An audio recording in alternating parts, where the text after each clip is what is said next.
this video, let's see how to multiply two columns in Power BI. In the sample data, we have three columns. First column is product name, which contains the various types of products. Second column is unit, which contains the order received for each project. Third column is price, which contains the price for each project.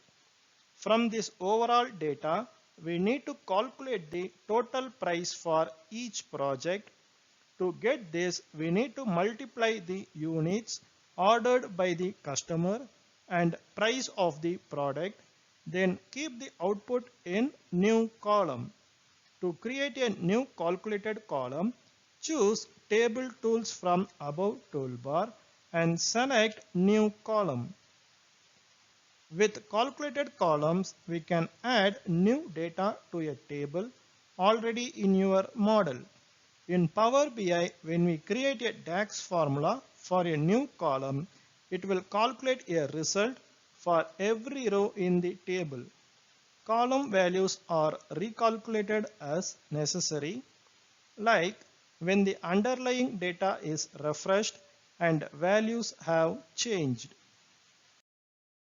We have created a new calculated column and renamed it as total because we are going to calculate the total for each product and place the output of this DAX function in separate column.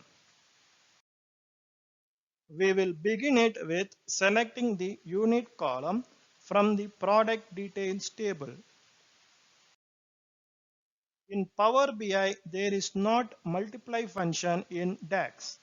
We use the arithmetic function asterisk for multiplication. The multiplication operator multiply two numbers. Any argument passed as a string is automatically converted into numbers. Now we will select the price column from the product details table to multiply it with unit column values. Calculated column we have created is appear in the fields list just like any other field, but they will have a special icon showing its values are the result of a formula. We have successfully calculated the total per product by multiplying two columns. In this way, we can multiply two columns using DAX functions in Power BI. If this video helpful to you, like this video and share this video with others. Ask your questions or share your feedback in below comment section.